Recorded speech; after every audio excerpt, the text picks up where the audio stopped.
Hi there and welcome back to my channel. My name is Fallon and today we're going to be talking about sewing our own storage baskets and containers. So I feel like this can be kind of overwhelming because you go online and you start looking for different baskets and containers to sew and you can just be looking and looking and looking for the longest time.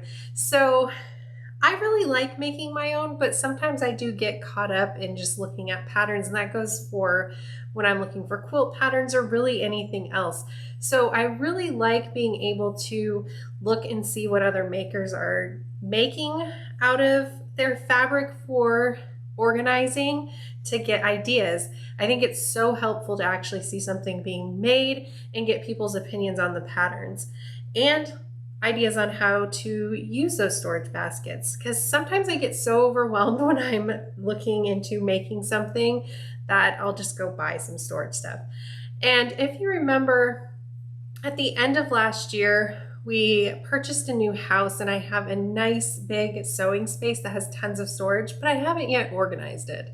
So this year, definitely one of my goals for my sewing space is to get more organized. Somehow having more room has made me less organized. I feel like having a smaller space means I was buying less, using what I had, and really needing to keep things organized because I didn't have a lot of space just to throw things down. So I'm getting these containers together, sewing them, and I thought, why not show you what I'm going to be doing? So let's take a look at what I've made so far. So I have 3 different baskets here. 2 of them are pay patterns. So these 2 are ones that I had to purchase the pattern for. And then these 2 are free. So I'm going to show you how I made all these, and then we'll hop back on here and discuss what I liked about the patterns and what I didn't like.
All right, so the surprising first runner up is this lovely pop-up. It's the fat quarter pop-up that I got from my Jenny's Countdown to Christmas box.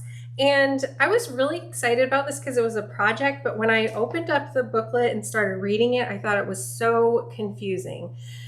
And sometimes I can feel that way about patterns, but with this one, it was surprising. Once I got working and slowly worked through it, it was actually quite easy.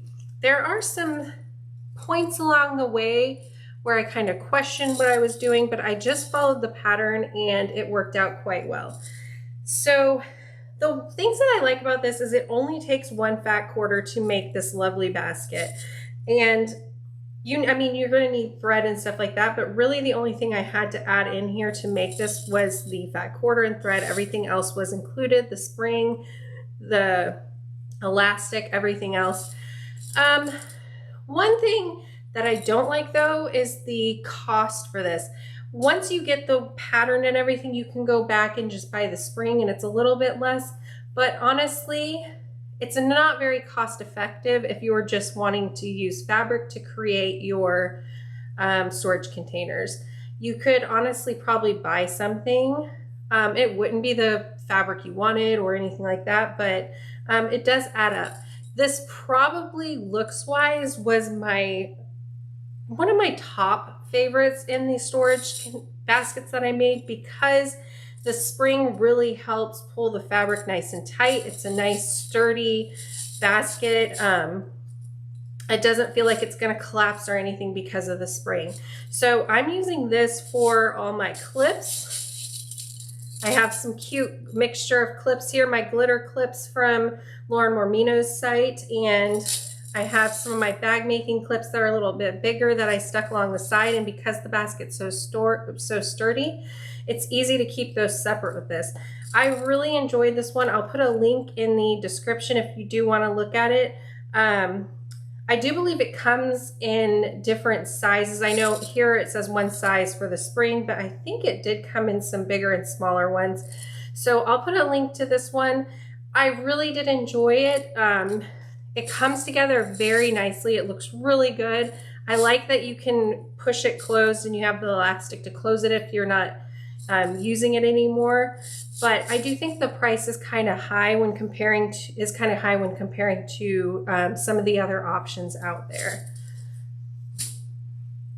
So we're going to go into the next pay pattern, and it's in the book It Takes Two. This book has a bunch of different projects that just use 2 fat quarters. I've shown it before. I'll include a link to that video where I made the zip pouch and the drawstrings bags. They are lovely and were so easy to make. Another great storage options there. And I made the basket here this time, but it does have this fun one that you can tie closed at the top. So there are other patterns in here. This book is so detailed. It is really easy to follow. So here is the basket I made, and I'm going to be using it to throw some of my zipper by the yards that are getting kind of shorter in here to kind of keep track of them, because they kind of get lost in my big box full of huge long strips of the zippers. And I like that when it folds over, you get this nice two-tone look if you're using different fabrics. It's a pretty sturdy bag because of the stabilizer you're using.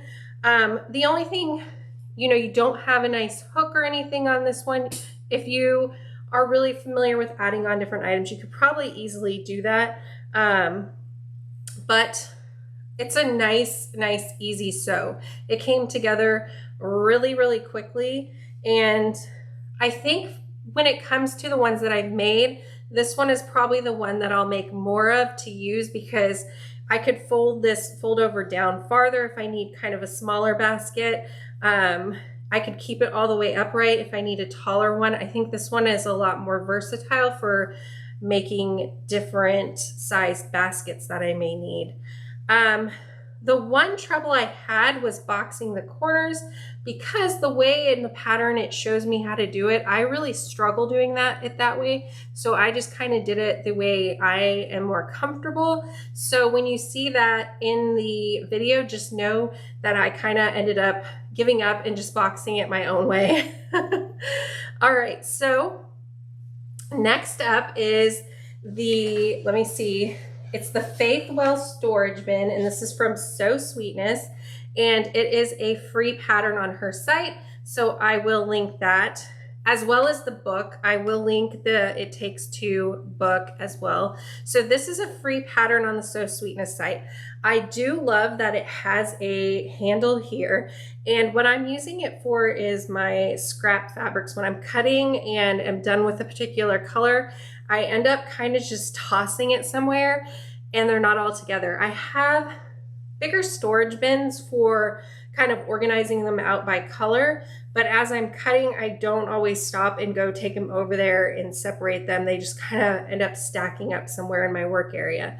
So I thought this would be a great way to keep them stored. It is up pretty sturdy, and like I said, I like the handle. One thing though with this pattern is that this is the smallest bin in the free pattern set. So there are 3 different sizes, small, medium, and large.